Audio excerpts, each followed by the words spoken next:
Fala galera, beleza? Tudo bem com vocês?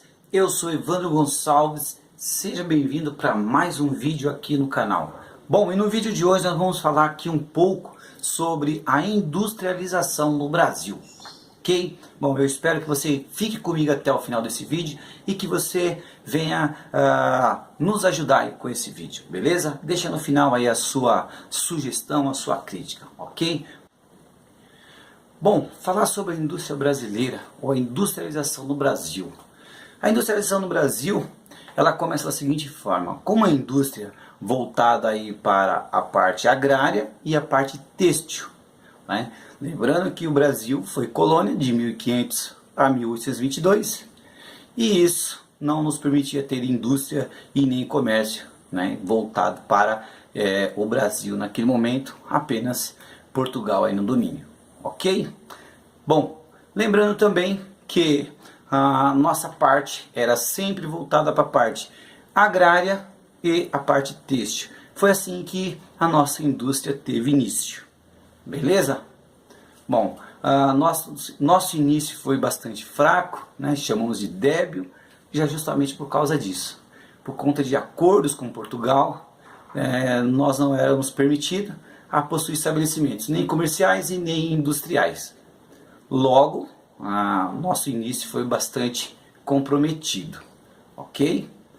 Temos também a ideia aí de que o governo não investia na indústria. Isso porque também era uma república recente. O Brasil tinha acabado de sair aí de uma dependência, né, e não contava com grandes recursos para aplicar na indústria.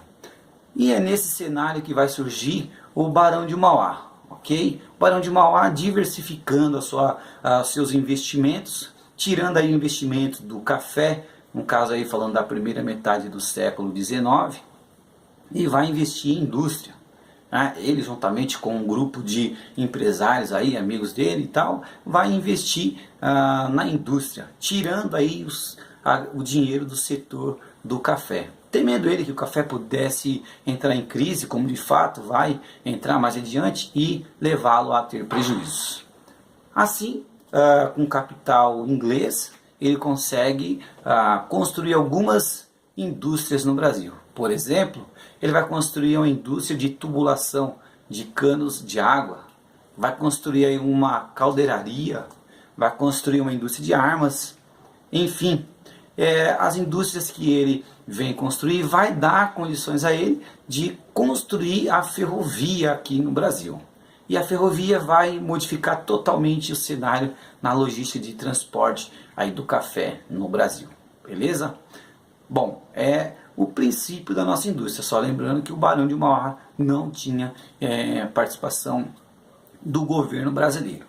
Bom, acontece que em 1929 vai ocorrer a crise, né, de 29, lógico, e essa crise chamada de a quebra da Bolsa de Nova York vai levar aí o mundo a passar por um período bastante complicado. Nesse período a Europa vai deixar de comprar produtos brasileiros, a América do Norte também, e nisso, 1930, vai chegar no poder aqui no Brasil o Getúlio Vargas, e esse Vargas ele vai chegar e vai tomar algumas medidas, ok? A primeira medida que ele vai tomar, uma delas é o seguinte: ele vai fechar as fronteiras aí para produtos importados, ou seja, vai dar uma moral aqui para os industriais, para os empresários brasileiros. Isso vai fortalecer a indústria nacional. E essa atitude do Vargas, ela será chamada de nacionalização da indústria, beleza? Então, as pessoas, os brasileiros, serão obrigados a comprar produtos nacionais, produzidos aqui no Brasil. Coisa que não era muito de costume na época, já que a maior parte dos produtos consumidos aqui eram produtos importados. Ok? Bom, os feitos do Vargas no governo dele, além de fechar a fronteira para a indústria e para os produtos importados, ele fez algo também, ele fez muito mais coisa. Criou a CLT, né, que são as leis trabalhistas, deu aí uma moral para a indústria, tirando aquele aspecto escravagista, já que nós tínhamos saído de uma escravidão recentemente e tal. E então colocou ali normas, né? Horas, jornada de trabalho, férias, 13º, enfim, deu esse ar aí mais profissional para a indústria. Ele vai criar também a indústria de base, né? Vai criar a CSN, que é a Companhia Siderúrgica Nacional, vai criar aí a Vale do Rio Doce, que é uma mineradora muito famosa, a maior mineradora, se eu não me engano, é a maior mineradora do planeta. Vai criar também a hidrelétrica, né, de São Francisco. Com isso, essas 3 indústrias, chamadas de indústria de base, vai dar suporte para que outras venham surgir e se sustentar. Beleza? Bom, aí vai começar a surgir, no caso, a segunda fase da indústria brasileira. Porque a primeira fase, ela vai de 1822 até perto de 30. Até ali perto de 30. Débil, fraca, sem investimentos. Agora o governo vai começar a investir. Então vai começar a surgir aí a segunda fase da indústria no Brasil. Ok? Bom, essa segunda fase conta aí com o apoio do Vargas. E como ele conseguiu fazer isso? Como ele conseguiu dinheiro? Ocorre o seguinte, que logo em seguida, né, vai começar aí a Segunda Guerra Mundial. E essa Segunda Guerra Mundial, as potências envolvidas vão pedir apoio de diversos países, inclusive do Brasil. Então, o pedido do Vargas naquele momento foi o seguinte: preciso de dinheiro. Eu preciso de dinheiro, eu quero construir aqui o parque industrial aqui no Brasil. Bom, a Alemanha ficou de pensar e os Estados Unidos já chegou e já descarregou logo o caminhão de dinheiro. Com isso, comprou o apoio do Brasil aí, beleza? E foi assim que o Brasil conseguiu construir a sua base, né, a sua indústria de base. Bom, o Vargas vai construir, assim, ao longo dos seus 2 mandatos, ele terá 2 governos, vai construir também aí a Petrobras. Vai construir a Petrobras aí como mais aí uma parte do seu plano de produção de energia, beleza? Só que em 1956 vai entrar um outro governo, né? O governo do JK, o nosso Juscelino Kubitschek. E esse Juscelino Kubitschek, ele já chega pensando em modernidade. Ele já chega pensando, olha, tudo bem, o Vargas já fez o que tinha que fazer e tal, mas agora a gente precisa ir além. E ele tinha um plano chamado Plano de Metas. Era um plano bastante audacioso. Crescer o Brasil em 50 anos. Avançar 50 anos em apenas 5. Esse plano dele levou o nome de desenvolvimentismo, porque ia ser um momento de desenvolvimento total. Bom, para isso ele falou, olha, o Vargas fechou aí as fronteiras, nós precisamos mudar, só com o nosso capital aqui, nosso dinheiro, não vai dar para crescer desse jeito conforme a gente espera. Então a gente precisa tomar umas medidas. Logo de cara ele já chegou e abriu as fronteiras para as indústrias internacionais, para os empresários internacionais investirem no Brasil, para produtos internacionais circular no Brasil, beleza? E com isso ele atraiu os investidores para o Brasil. Só que teve aí umas negociações, por exemplo, o que o Brasil, as empresas brasileiras iam produzir e o que as estrangeiras iam produzir. Estrangeiras chamadas de multinacionais e de transnacionais também, tanto faz, ok? Bom, as indústrias brasileiras ficaram com a parte aí dos produtos chamados bens não duráveis, ok?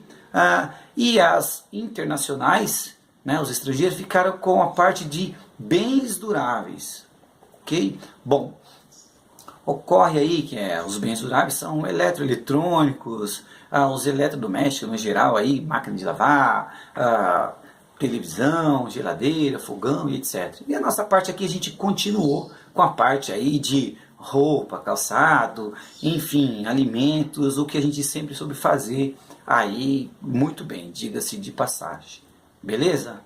E aí é o seguinte, só que para que essas empresas viessem para cá, foi feito um pedido, quase que uma ordem. Tipo, os caras chegaram e falaram, tudo bem aí, JK, eu vou aí vender, por exemplo, automóveis aí, porque as indústrias de automóveis também vieram para cá. Eu vou vender carro para quem aí? Eu vou vender caminhão para quem?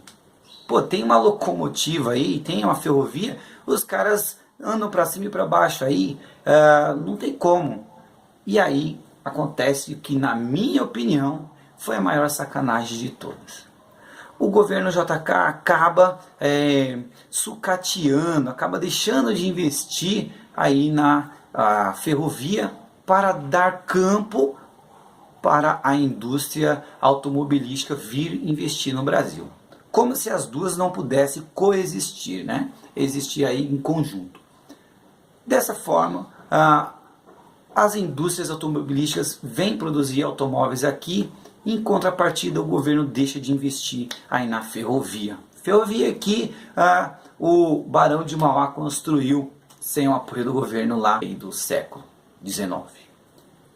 Assim, a indústria ela vai avançar porque o governo brasileiro também vai investir ainda mais em construção aí de empresas hidrelétricas para produzir energia. O pedido das automobilísticas, aí a Volkswagen, a Ford, a GM, Fiat, etc., também a Mercedes, Scania e assim por diante, foi o seguinte: olha, precisamos de estradas, rodovias. Por onde vão circular os caminhões e os veículos aí que essas pessoas vão adquirir? E assim o governo JK também vai investir na construção de rodovias e estradas. Ok? O governo JK também vai construir a cidade de Brasília. E isso vai dar aí um boom, né? Um estouro aí para o crescimento da indústria da construção civil.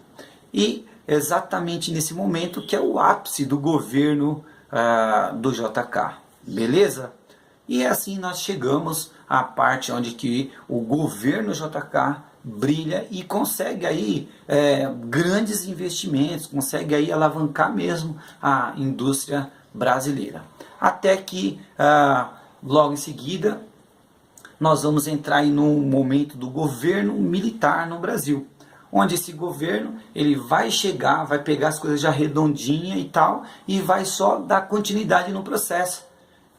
É tanto que eles vão fazer grandes feitos para construir indústria naval, portuária, a Embraer, enfim, vai investir em construção de rodovias, vai continuar o progresso. É lógico, com dinheiro aí vindo do Fundo Internacional, né, do FMI. Foi uma construção, foi uma coisa tão muito glamourosa, boa, um momento tão bacana para a economia, que foi chamado aí os primeiros momentos do governo militar, foi chamado de os anos do milagre econômico. Só que nós vamos entrar num período de recessão, porque também o governo militar ele teve algumas medidas protecionista, proteger aqui o mercado nacional e etc, não deixando alguns produtos internacionais entrar aqui e tal, e isso vai levar a uma crise na economia brasileira.